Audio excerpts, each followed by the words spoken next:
মাত্র 3টি শর্ত মানলেই ফেসবুক থেকে পেয়ে যাচ্ছেন কন্টেন্ট মনিটাইজেশন। সত্যি কথা ভাই, যদি এই 3টি শর্ত মানতে পারেন, ফেসবুক যে বর্তমানে যে 3টি বিষয় নিয়ে এসেছে, এই 3টি বিষয় যদি মানতে পারেন 100% আপনারা কন্টেন্ট মনিটাইজেশন পাবেন এবং এখান থেকে আর্নিংস করতে পারবেন। এটা আমার কথা না ভাই, এটা ফেসবুকের কথা। ফেসবুক সম্পর্কে বর্তমানে আমাদের একটা ধারণা হয়ে গিয়েছে যে ফেসবুক অনেক কড়া হয়ে গিয়েছে, ফেসবুক অনেক কঠিন হয়ে গেছে, ফেসবুকে কাজ করা যাচ্ছে না। আসলে বিষয়গুলো তেমন না ভাই। ফেসবুক আমাদের জন্য অত্যন্ত সহজ হয়ে গেছে এবং এমন এমন কিছু সুবিধা দিয়েছে, 3টি এমন সুবিধা দিয়েছে। এই 3টি সুবিধা এমন যে আপনি যদি এই 3টি সুবিধার কথা শোনেন এবং এই কথাগুলো যদি মানেন, 100% আপনারা ফেসবুক থেকে কন্টেন্ট মনিটাইজেশন পাবেন, গ্যারান্টি দিচ্ছি। আসুন আমরা কথা না বাড়িয়ে মূল ভিডিওতে যাই। এখন একটু ভিডিওটি লং হতে পারে, আপনারা পুরোটা সময় অবশ্যই দেখবেন এবং এই 3টি বিষয় সম্পর্কে যদি জ্ঞান লাভ করতে পারেন, যদি জানতে পারেন, কালকেই আপনার একটা সফলতার চাকা হয়তো ঘুরে যেতে পারে। প্রথম কথাটি হচ্ছে মৌলিকতা। মৌলিকতাটা কি? আপনার কন্টেন্ট যেগুলো ধরেন 5 বছর আগে একটি কন্টেন্ট আপনি আপলোড করেছিলেন অন্য একটা পেজ বা প্রোফাইলে, আপনি ভেবেছেন ওই কন্টেন্টটা হয়তো ফেসবুক বুঝতে পারবে না, বা ওই কন্টেন্টটা অনেক সুন্দর হয়েছে, আবার নতুন করে দিয়ে দেই, অনেক ভালো ভিউটি হবে। আসলে বিষয়টি এমনটা নয়। বিষয়টি হচ্ছে আপনি যখন ওই কন্টেন্টটা আপনি যদি কপি পেস্ট করে এখানে দেন, তাহলে কখনোই আপনি কন্টেন্ট মনিটাইজেশন পাবেন না। আরেকটি বিষয় হচ্ছে, অনেকেই আমরা করি কি, লেখা পোস্টগুলো বিভিন্ন জায়গা থেকে এনে কপি করে এনে এখানে ছেড়ে দেই, অনেক সুন্দর একটা লেখা ছেড়ে দিয়ে দিলাম।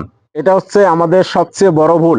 এই ভুলগুলো যদি আমরা করি তাহলে কখনোই কন্টেন্ট মনিটাইজেশন পাবো না এবং ফেসবুককে আমরা শুধু দোষারোপ করি।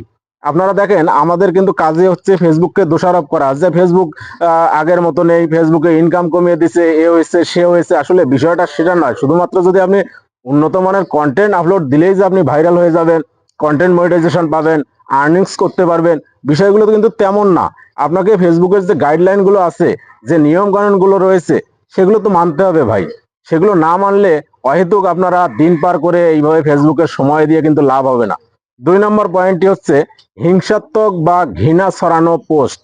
অনেকে দেখে থাকবেন, অনেক বিভিন্ন ধরনের কন্টেন্ট তৈরি করে বা বিভিন্ন ধরনের কথাবার্তা বা তাদের ভিডিওতে অশ্লীলতা বা যাই বলেন না কেন সেগুলো করে থাকে।